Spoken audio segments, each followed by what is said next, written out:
Hi, this is Theo from PocketBlocks.com. Today I want to talk about Copic markers. I'm going to show you the different varieties of Copic markers and give you some questions to think about if you want to buy them or use them, and also my personal opinions about them. This is the box of Copic markers that I have. I used to have a lot of colors, but now I'm just down to black, the grays and the warm grays. Now the reason why I sold off all the colored markers is because I don't use them as often. So nowadays when I draw with markers, I just use the gray tones and the black. Copic markers, they come in different versions. There's the Copic Ciao, which features a circular body. It doesn't roll off the table though because the cap has a bump here. The Ciao features a brush tip and a chisel tip. The next marker is the Copic Sketch. In terms of ink capacity, the Ciao marker has the least, and that's followed by the Sketch. Sketch has a basically oval shaped body and comes with the chisel tip and the brush tip as well. Then there is the Copic Classic. This is sort of a squarish body, and it comes with a fine point tip and a chisel tip. In terms of ink capacity, the Copic Classic holds the most ink. And lastly, there's the Copic White. I used to have this marker, but I no longer have that because I find it to be quite limiting in usage. It comes with a very broad chisel tip, so I find it quite difficult to use. The tip is actually 3/4 wide inch. So let me just show you the different brush strokes that you can get. This is a W5, a warm gray. The brush tip is actually really very nice. They have very nice blending ability. So let me just get out a series of different warm colors. This is number 3.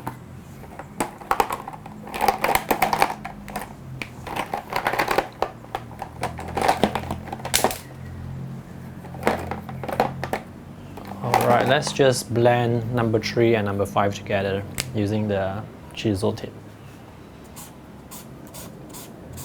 So you can overlay the colors by itself.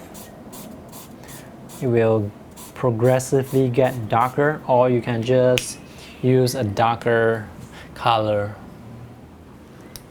I like the blending ability of these markers. Let me show you. This is the warm 3, warm 5 and warm 7. So use the chisel tip. You can go over the colors that you laid down in different concentration and it will just get darker, or you can use maybe a darker marker to make it dark much faster, so you can see different tones coming out. This is a W7, and if you blend them carefully you can get a pretty nice gradient effect. That's one good thing about all these Copic markers, is they blend quite well. So one color can merge into another quite well. They are refillable markers. The refill is called various ink. So with one bottle of ink, you can refill the markers a few times. And even though each marker can be quite expensive, if you buy the refill, over a period of time, I find that the markers are quite economical in that sense because of the refill. If you are just buying one marker to use and throw away, that is quite wasteful.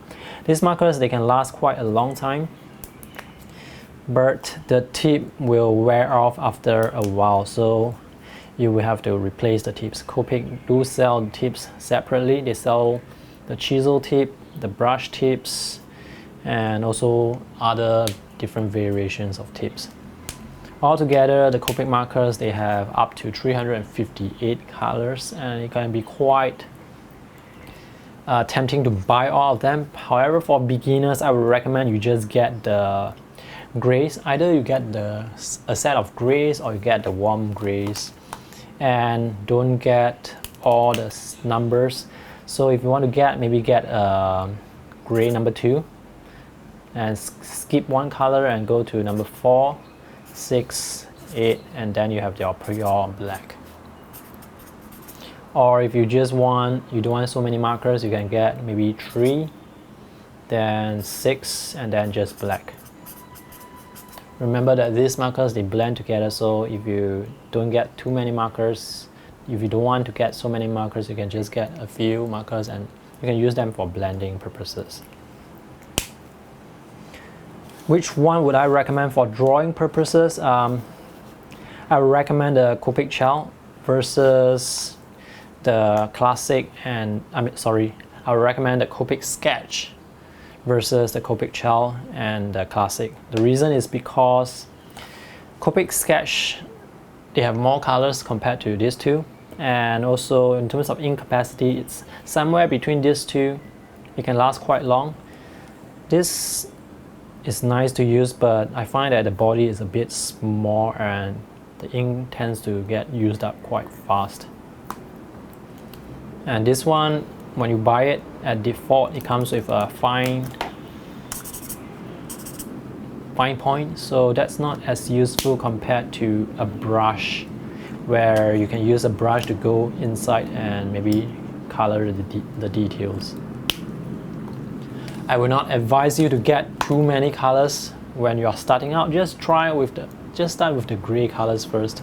That will save you a lot of money in case you realize that if you don't like the Copic markers, you can stop there and you don't have to waste your investment. So just start with the simple gray markers first. Copic markers are a bit pricey. If you get a refill, then it makes it more worthwhile in the long run. However, if you get all the different colors, it's going to run you hundreds of dollars in cost. So for beginners, I really recommend that you just get gray tones first and maybe a black marker just to test out how well they blend, and also get a feel of how they work. Whether you like Copic markers or not, you can do it just with grayscale markers before you invest in more colors. So that's all for my video review today. If you have any questions, feel free to ask them in the comment section. If you have not subscribed to my YouTube channel, do so for more art product reviews, sketching tips, techniques, and sketching videos. Thanks for watching and see you in the next video. Bye!